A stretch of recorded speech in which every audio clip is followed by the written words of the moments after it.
Good morning, it's Michael Gray with rnhealthcoaching.com.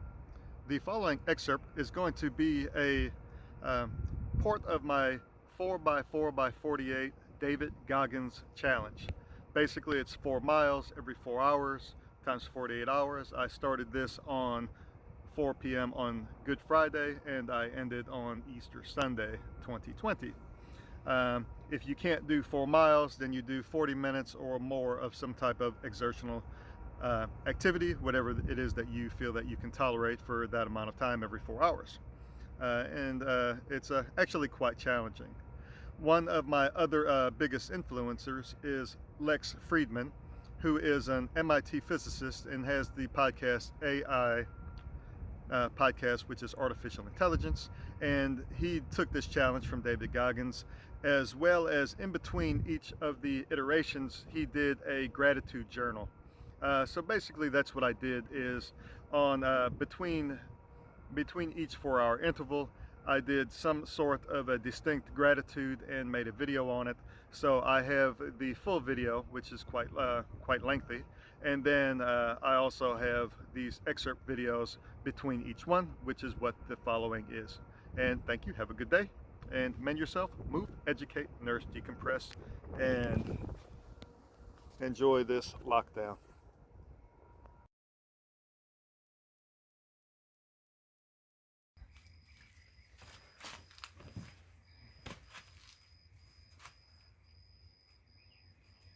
Hello, it's Michael Gray with rnhealthcoaching.com. Today is April 10th, 2020, and we're in the midst of the coronavirus. Today is also Good Friday. Basically, this video is going to be about me completing the 48-hour challenge from David Goggins. He says that he does this every year. It's called 4x4x48, which is 4 miles in some fashion, whether or not it's bicycling, running, walking, crawling, whatever it is that you've got to do, every 4 hours times 48 hours. So I've had a long day at work today, and I've got a period of actually 48 hours between when I get off right now and then I go back on call at about 4 o'clock on Sunday. So I'm going to take this 48-hour window, which is unusual for me to actually have 48 hours consecutively off, in order to do this. I was influenced a little bit, of course, by David Goggins himself. If you don't know who that is, you should do a little bit of YouTube research on that. Goggins. He was a Navy SEAL. And then one of my other favorite podcasters, Fridman, Fridman. He interviews and is a physicist, so a lot of on the artificial intelligence space. But he is also a humble and well-rounded individual, and I respect him a lot. And he just did the 4x4x48 challenge a couple of weeks ago, and he did it in some pretty nasty conditions as far as weather and that type deal. So I believe that my conditions over the next 40 hours are going to be significantly better than his, but it's possible that I might be out at 4 o'clock in the morning running in a rainstorm, and that's cool. Wouldn't be the first time I did that. So what is it that I'm trying to accomplish?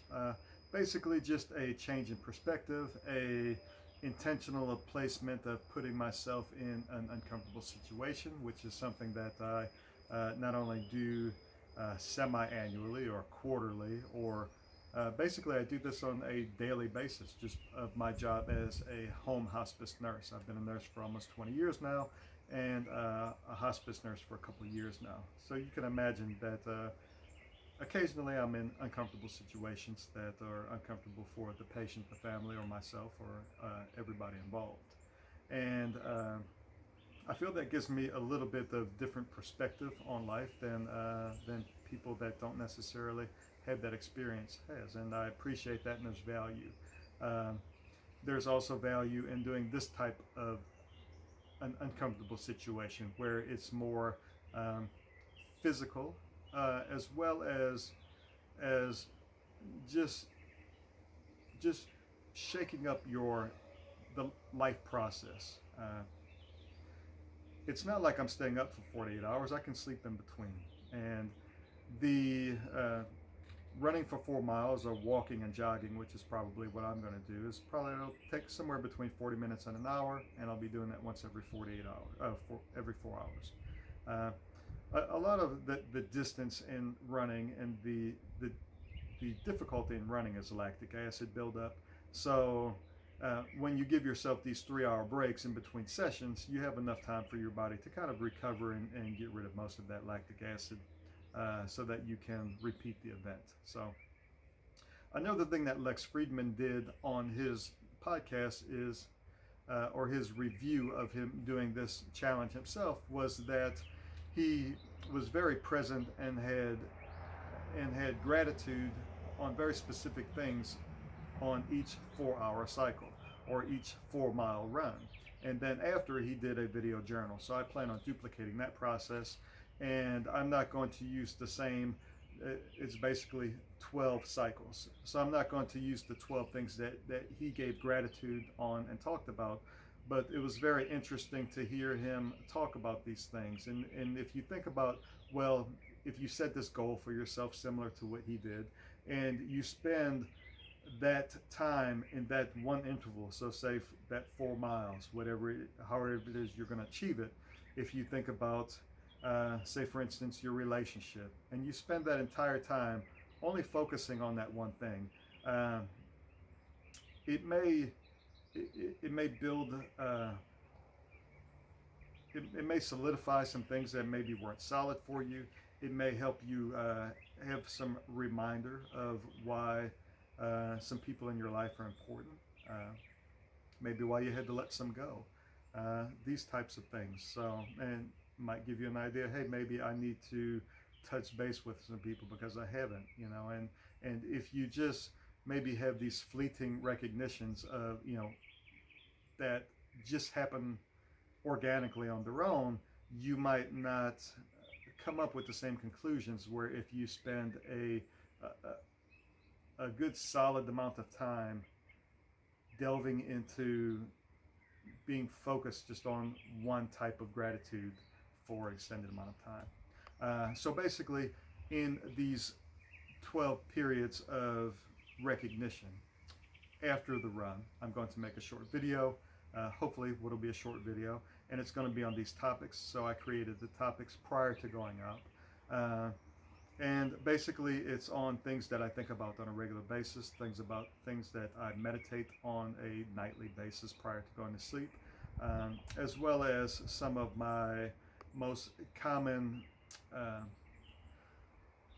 beliefs and philosophies that I like to stay grounded in, and what my primary goals are in my life. So let me just read those off real quick. I'm not going to go into them. I'll go into them in depth after the run. So basically, the first 7 are what I call press if happy. So press if is PRESSIF, and I feel that if you have a good diversification and solid gratitude in these 7 areas, that is the beginning of a happy life. So the areas are physical, so that's going to be number 1. So I'll run for the 40 minutes or hour, or however long it is, and I'll just imagine the physical and the things that I should have gratitude on and really hone in on. The next one is relational, emotional, social, spiritual, intellectual, and financial. So that's the first 7. And then from there, I'm going to concentrate on Buddhism and some of the things that I learned about Buddhism. On number 9, just basic life goals, which are longevity, human suffering, and love, offering love, receiving love. And then number 10 is also a goal of regrets, minimal regrets.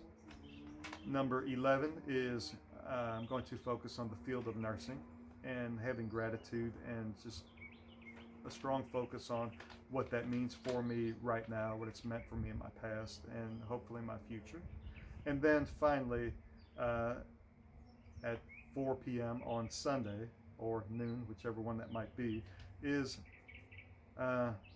just focusing on the idea of presence and gratitude on a chronic basis, on a regular basis, a routine basis, and also meditation and quieting the mind. And that has a lot to do with some Buddhist beliefs as well. So, without further ado, it is about 4:30 on Good Friday, and I'm about to go get this first 4 miles in. And let me show you what my basic plan is. This is my driveway, and it is a circle. And basically what I'm going to be doing for most of this is running circles in my driveway. So I don't plan on going far. I don't need much other than I'll probably be wearing 2 different pair of shoes. Oh, and then more importantly, I kind of felt that, I've done some challenges, not anything with this length of time, even though that this 48 hours really isn't that long. There are some people that run 48 hours straight without stopping, or longer. But I've done some difficult things, especially when I was living in Boulder, Colorado, mostly up trails and mountains and that type of deal, hiking to the summit of mountains and actually doing repetitive up to the summit, back and forth, back and forth, back and forth in one day at Mount Sanitas. And I have another video on RN health coaching that goes into that. So that was probably one of the hardest things, 2 or 3 things that I've ever done. Tough Mudder in Beaver Creek in Colorado was very difficult as well, just because of the elevation. So because of the more difficult things, or assumed more difficult things, I don't know how difficult this is really going to be because I've never done it, but I assume that it sounds harder than it's actually going to be. Lex Fridman says that the hardest thing is that just that you want to quit, or that you want to just get it over with. And I like the process of the discomfort that I know is coming.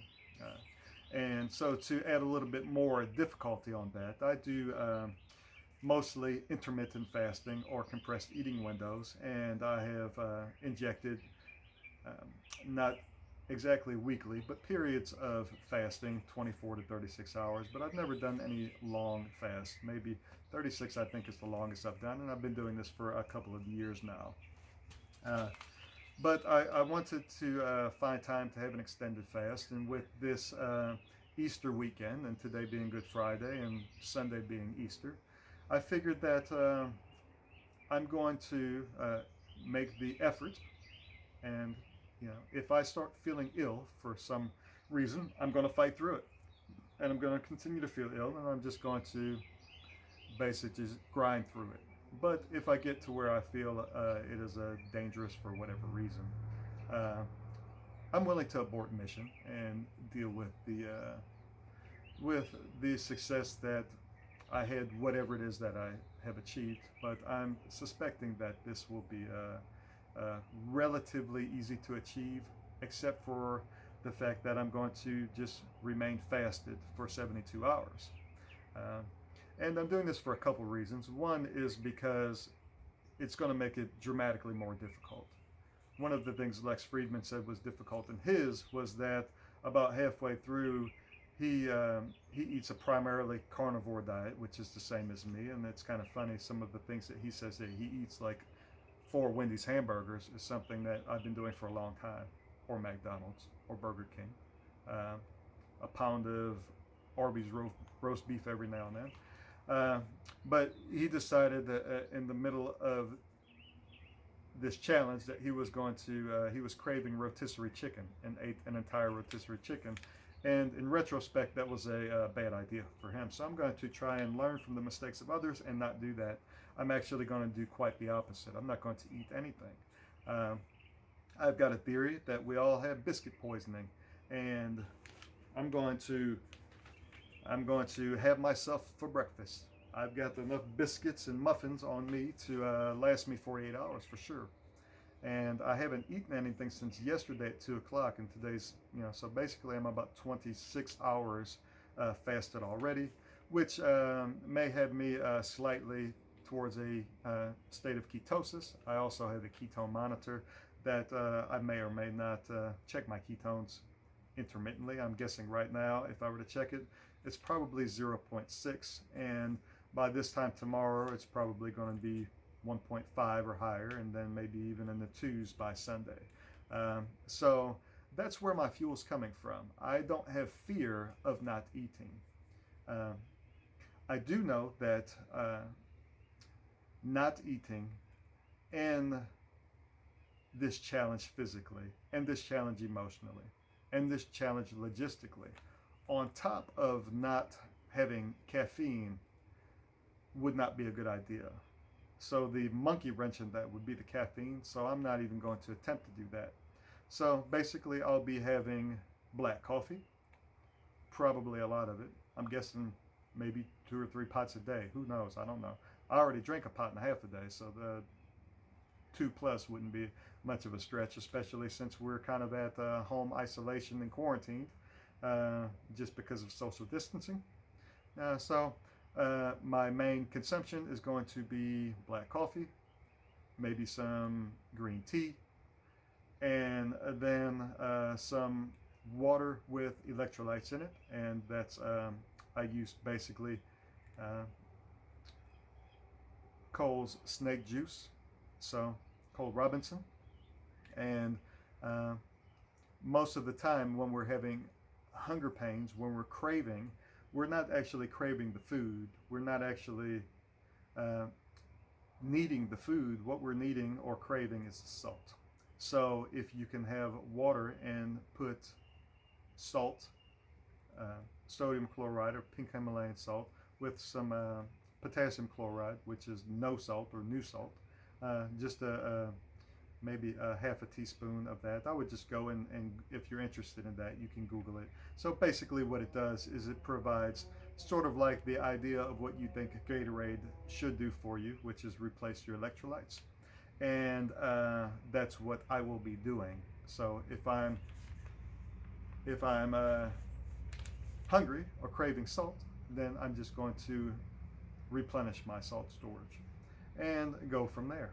So I hope this turns out well, and thanks for joining.